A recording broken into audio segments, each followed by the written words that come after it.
Bonjour à tous, c'est Timothée d'Apprendre Blender. Dans cette vidéo, je vais vous montrer comment réduire drastiquement le nombre de polygones sur un objet comme ce pain-là. Cette vidéo est énormément inspirée de la chaîne Marcom 3D que je remercie et je vous mets tout ça dans la description. Alors regardez, j'ai un pain ici, si je passe en wireframe, vous voyez, j'ai une topologie vraiment catastrophique. C'est-à-dire que là, on dépasse les peut-être 100 000, je dirais. On va regarder. Statistiques, ouais. On est à environ 100 000 edges. Donc ça, c'est absolument énorme. Et pourquoi ça pose problème? Eh bien, tout simplement parce que ça va faire laguer votre ordinateur. Là, ça va, puisque là, on est sur qu'un seul pain. Mais si on a une scène à rendre avec une centaine de pains, vous pouvez imaginer la catastrophe pour votre ordinateur. Alors, qu'est-ce que je vais faire? Eh bien, ce pain, je vais en faire deux versions, une low poly et une high poly. Alors, pour que ce soit plus simple pour vous, je vais en appeler un high poly. Et je vais dupliquer ce pain, je vais passer en flat comme ça, je vais faire un Shift D pour dupliquer et je le positionne exactement au même endroit. Par contre, celui-ci, ce sera le low poly. Alors, on va rendre invisible le high poly et le low poly, on va directement aller juste ici dans les datas et on a un outil qui s'appelle Remesh. Remesh, ça sert à quoi? Ça sert à recréer le maillage d'un objet 3D. Donc là, je vais pouvoir lui dire par exemple que je veux passer ce maillage catastrophique en voxel et je vais pouvoir réduire la taille des voxels. Plus mon voxel sera gros, moins j'aurai de géométrie, plus il sera petit, moins j'aurai de, plus il sera petit, plus j'aurai de géométrie. Donc là, si par exemple je me mets à 0,01, je vais me passer en wireframe, vous puissiez le voir. Je suis dans l'object mode, je ne suis pas dans l'edit mode, sinon ça ne fonctionne pas. Je vais aller hop ici et vous voyez, j'ai fait baisser drastiquement le nombre de polygones. Alors, si jamais c'est un petit peu trop compliqué pour vous, eh bien, vous faites plusieurs tests. Moi, j'ai fait ça sur un pain, tester plusieurs outils, plusieurs nombres, pardon. Par exemple, là, si je me mets, on va regarder si je me mets à 0,1, qu'est-ce qui se passe? À mon avis, c'est la cata, vous voyez, c'est vraiment beaucoup trop. Si je me mets, enfin, c'est beaucoup trop, c'est trop élevé. Hop, si je me mets à 0,1, voilà, j'ai quelque chose d'assez correct. On passe directement à 7000 edges, qui est très bien pour un objet comme celui-ci. Mais là, le problème, c'est que si vous regardez, on a perdu énormément. Regardez, on a perdu énormément de détails. Et c'est ça qui va rendre le charme de mon objet. Et bien, pour faire ceci, on va utiliser plusieurs techniques. La première, c'est d'aller dans les modifiers. Déjà, je vais appliquer le modifier qui avait déjà de base. Comme ça, on n'aura aucun modifier sur ni l'un ni l'autre. Donc là, on a bien nos textures, tout ça, ok, nickel. Je vais repasser sur le low poly et sur mon modifier, je vais utiliser un modifier qui s'appelle le multi-res. Multi-res, c'est quoi? C'est un modifier qui permet d'avoir plusieurs types de résolution sur un seul et même objet, où on peut lui dire par exemple que j'ai 2, 3, 4 subdivisions et je peux à tout moment passer de l'un à l'autre. Et ça, c'est extrêmement pratique. Je vais aussi ajouter un modifier qui s'appelle shrink-wrap qui permet de coller un objet à un autre, du moins sa géométrie. Donc là, si je lui dis par exemple que je veux coller avec le shrink-wrap, là, je vais lui dire que c'est une projection. Ouais, c'est une projection que je veux coller au plus près mon low poly avec le high poly. Je vais le faire en positif et en négatif, c'est-à-dire que quand il va être un peu trop loin vers l'intérieur, il va se coller. Quand il va être un peu trop loin vers l'extérieur, il va se coller. Et oui, puisque comme j'ai utilisé le remesh, et bien en utilisant le remesh, j'ai aussi perdu un petit peu de détail et le charme de cet objet. Donc en faisant ça, je vais pouvoir corriger mon souci. Donc je clique sur négatif et positif. Et ce qu'il me faut par contre, c'est de lui dire que la target, c'est-à-dire l'objet sur lequel il va se coller, ça va être l'objet en high poly. Donc là maintenant, regardez, la magie opère. Si j'appuie sur subdivide une fois, deux fois, et 3 fois, je viens récupérer la résolution de mon objet. Et là, ce que je vais faire, c'est que je vais juste lui dire d'appliquer le shrink wrap. Comme ça, je sais que mon objet low poly est vraiment au plus près du high poly. Et là, mon multi-res, je peux le passer à 0 pour revenir à mon objet 3D. Alors là, vous vous dites, mais à quoi ça a servi? Ça a permis de récupérer quand même un paquet d'informations, parce que là, j'aurais plus qu'à revenir 1, 2, 3, et j'aurais toujours récupéré les informations de mon objet. Comme ça, mon low poly peut basculer en high poly, etc., etc. Maintenant, la technique, ça va être de récupérer les textures qui sont sur le high poly avec les normal maps et la diffuse, parce que là, si vous regardez sur cet objet, on a une texture qui est un petit peu compliquée. Si je vais sur shading, vous voyez, hop, c'est un petit peu compliqué. Alors pourquoi est-ce qu'on passe en baking? On passe en baking parce que quand on passe par exemple de Blender vers SketchUp, eh bien ce type de BSDF, ça va pas trop marcher. On va faire un baking, c'est-à-dire qu'on va cuisiner l'ensemble de nos textures pour avoir une seule et même texture pour tout notre objet. Comme ça, ce sera bien plus simple, notamment pour l'import, mais aussi pour le rendu. Donc l'idée, ça va être de récupérer toutes ces informations de texture là et de passer sur le low poly. D'ailleurs, si vous passez sur le low poly, en fait, la texture qui est appliquée sur le high poly ne marche pas très bien sur le low poly. On se retrouve avec des zébrages comme ça qui posent problème. Alors, je vais aller sur le low poly et avant toute chose, on va dupliquer la texture. Je me mets sur New Material. Et là, je vais venir supprimer l'ensemble de mes nœuds. Je vais faire X, comme ça, j'aurai plus rien. On va avoir besoin, dans un premier temps, d'une diffuse. Donc, on va avoir besoin d'une image. Donc, je vais aller juste ici dans Texture et je vais aller sur Image Texture. Cette image texture, ça va être la base color. Donc, ça va être une texture avec tout ce qu'on veut sur le pain. On va en créer une nouvelle. Là, je vais l'appeler pain diffuse, comme ça. Alors, vous pouvez le passer en 2 cas. En 1 cas, ça suffira de mon point de vue. Et on va faire New Image. Comme ça, on aura une image juste ici sur laquelle on va pouvoir faire le baking, donc le rendu déjà préfait pour le passer là-dessus. Maintenant, je vais faire un Shift D sur cette image texture. Simplement, je vais supprimer celle-ci.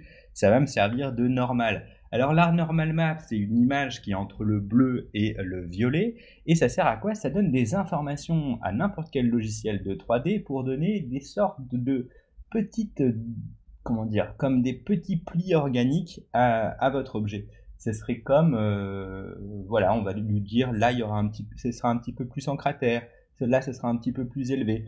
Et tout ça sans changer la géométrie, c'est-à-dire que si on devait le faire avec le sculpt, eh bien on aurait obligatoirement beaucoup plus de topologie. Et là, on n'aura pas ce problème. On va aussi avoir besoin fatalement de un normal map, donc je vais dans vector et là je vais dans normal map. La normal passe en normal, la color passe en color. Je vais faire une nouvelle image, on va l'appeler pain normal, comme ça.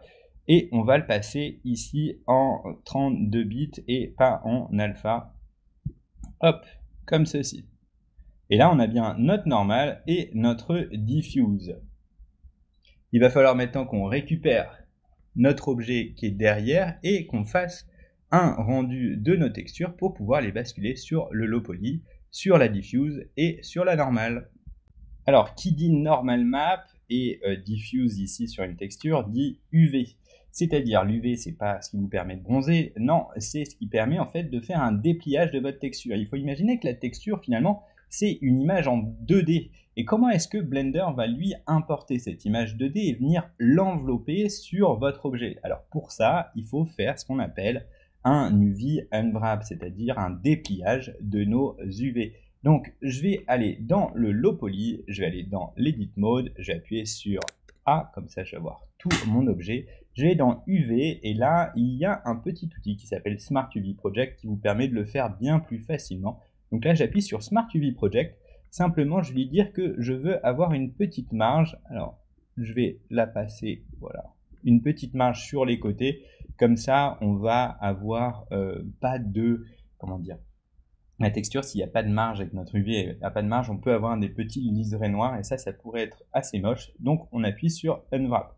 À ce moment-là, si je vais sur UV Editing et que je viens sélectionner l'ensemble de mon objet, eh bien, on le voit. Alors, j'ai dû faire une erreur, non.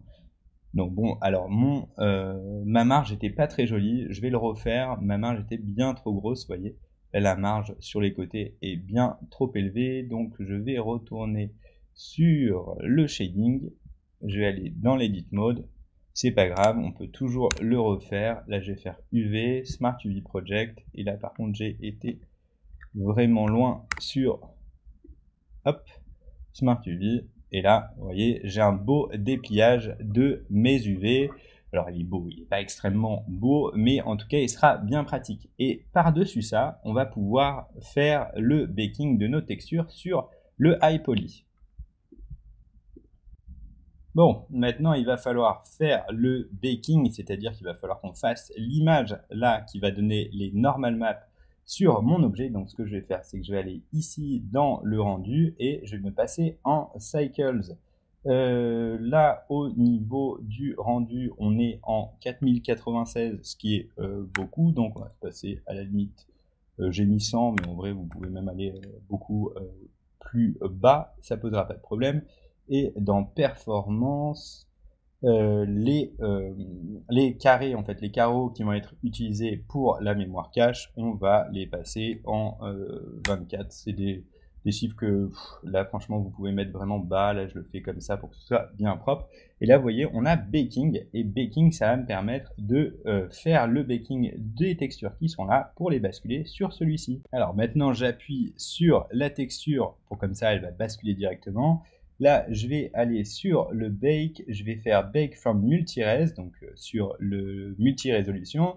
Et là, moi, ce que je veux, c'est la normale. Et là, j'appuie que sur bake. Et à ce moment-là, hop, il vient de me créer une texture parfaite. Alors, j'aurais pu... On voit quand même que mes tiles étaient peut-être un peu trop petits, mais j'ai bien ma texture qui a été faite sur la normale. Donc là, si par exemple, je viens la chercher... pas normal, tac, vous voyez, déjà sur la version low poly, on a récupéré pas mal de petites crevasses et d'aspects organiques. Maintenant, je vais faire exactement la même chose, mais pour la texture de base. Alors, autant avec le normal map, c'était vraiment facile puisqu'on utilisait un baking sur le multi-res, mais qu'en est-il maintenant avec la texture ? Eh bien, la texture, on va la récupérer sur cet objet. Donc là, je vais sélectionner le low poly, puis le high poly en deuxième. Maintenant, je sélectionne également la diffuse, comme ça, on sait dans quel slot ça va apparaître. Et là, on va bien se passer en cycle. Le nombre de max samples, on l'avait changé tout à l'heure. On va le rechanger là pour que ça ne mette pas non plus 1000 ans. Sur les performances, hop. Les performances, c'est OK. On est bien en cycles. Et alors là, on va pas être en bake from multi-res, on va être en bake type, on va être en diffuse. Donc ça, c'est nickel. En revanche, normalement, ça c'est activé. Donc indirect et direct, c'est les lumières directes et les lumières indirectes. On va les enlever. On va cliquer sur Select to Active. Comme ça, c'est bien le dernier objet sélectionné qui est posé. Là, on va le passer en 0.1 sur l'extrusion. Et là, je pense qu'on est OK. Maintenant, j'ai plus qu'à appuyer sur Bake. Et là, la texture se charge et normalement, si on a bien fait le travail, on va avoir une texture qui va apparaître. On aura basculé la texture du high poly sur le low poly. Et voilà, notre texture est bien apparue au bon endroit. Donc là, je peux désactiver le high poly et avoir juste le low poly. On va passer sur le layout, comme ça, vous verrez. Et bien là, c'est le high poly. On va faire un GX pour le mettre un peu plus loin pour que vous puissiez voir la différence. Le high poly, le low poly, la différence est vraiment pas flagrante. Alors on peut voir quand même qu'il y a des petites différences, mais ça c'est simplement parce que j'ai fait une texture qui était, je pense, un peu trop petite au niveau, au niveau de la taille de la texture, mais dans l'absolu vraiment la différence est minime. Et là on a 7000 en statistique et là on en a 74 000, donc une grosse différence sur les performances. Voilà, j'espère que vous aurez appris beaucoup de choses là-dessus. Merci à Malcolm 3D. N'hésitez pas à vous abonner à sa chaîne, même si c'est en anglais, vous apprendrez beaucoup de choses. Je vous dis à bientôt. N'oubliez pas, dans la description, il y a les formations gratuites et payantes. C'était Timothée d'Apprendre Blender.